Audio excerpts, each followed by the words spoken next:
Welcome to AP U.S. History. This is Part 3 in Chapter 20 on American imperialism. Now, after the Spanish-American War, we are going to take some possessions overseas, but then we're faced with a legal question. Because we raise a flag over a territory that we acquire, does that mean that those people have U.S. citizenship? And the answer to this question is no. And this is going to be settled through the insular cases. Although human rights are extended to peoples that we acquire because of these territorial acquisitions, doesn't mean that citizenship follows. Some rights are just fundamental, and that is due process, but not citizenship. Other rights or procedural should not be imposed upon unfamiliar American laws, and so not everything is going to be applied to people overseas. And it simply said the Constitution didn't always follow the flag, and so there were some things that we're not going to do, and one of those is giving citizenship to people in the Philippines. The question of Cuban independence is going to come up. Of course, under the Teller Amendment, we said that we weren't going to annex it into our territory, but certainly we are going to interfere or apply our wishes onto the Cuban people. U.S. military government set up is supposed to be a temporary government to help the Cubans figure out how to improve their finances, their agriculture, public health. The Platt Amendment provisions, Cuba bound itself not to impair their independence by incurring debts. So they had to get our permission if they wanted to borrow money from anybody else. So all Americans, or the Americans, would have to approve any treaty that the Cubans signed with any other foreign country.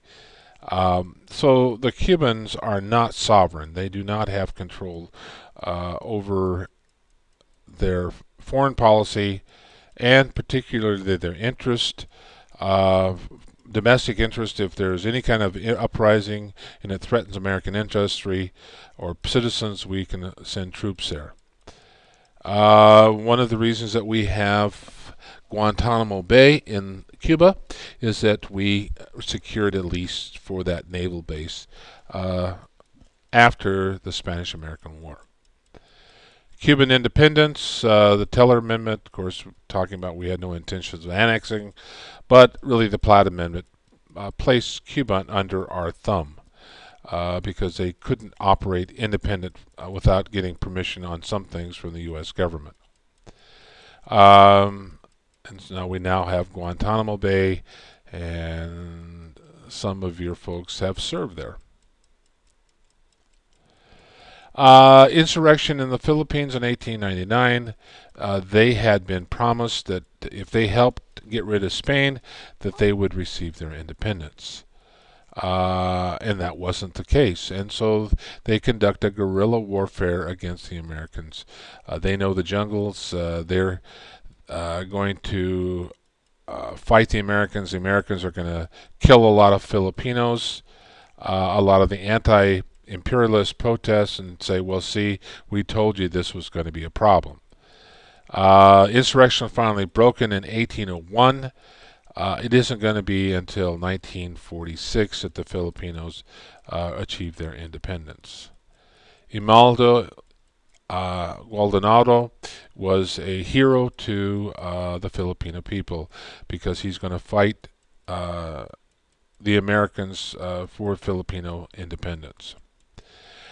Turning our attention to China, we're not that interested in acquiring any kind of territory in China, but we certainly want to trade with them.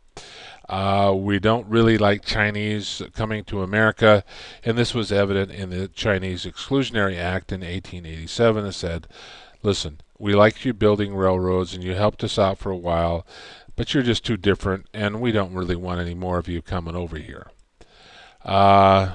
One of the policies that the Americans will pursue is what they call an open door policy in China.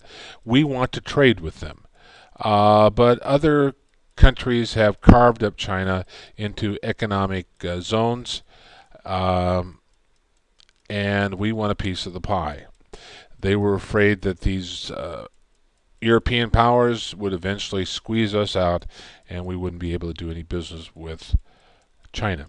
The open door note in 1899 is going to usher in this open door policy.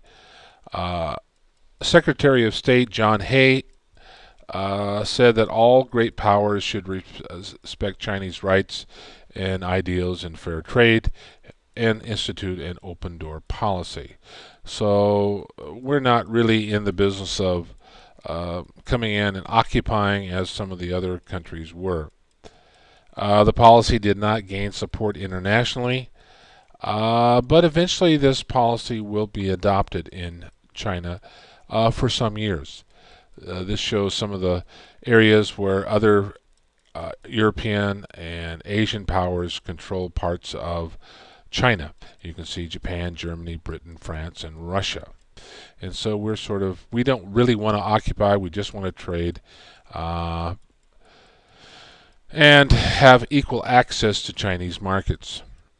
And through this open door policy, it was supposed to give all nations that opportunity.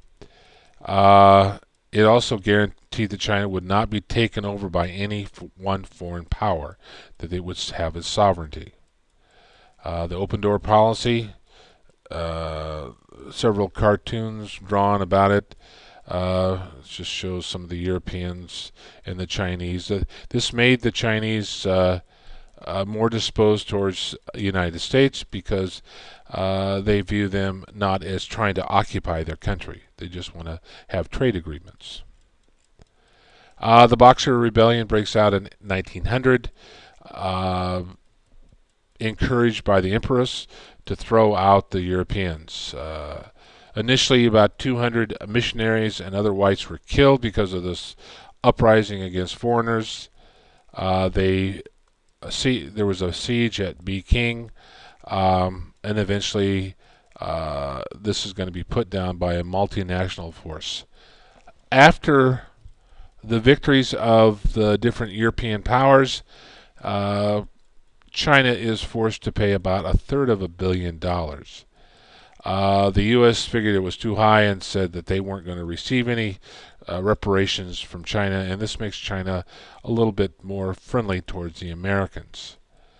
Hayes announced that Chinese territory should be respected and commercial treaties honored, spared China from partition.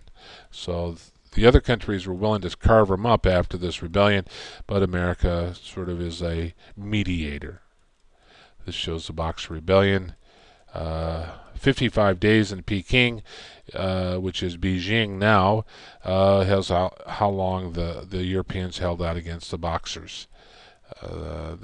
Another name was the Peaceful Harmonious Fist. Panama is another area of interest for the United States.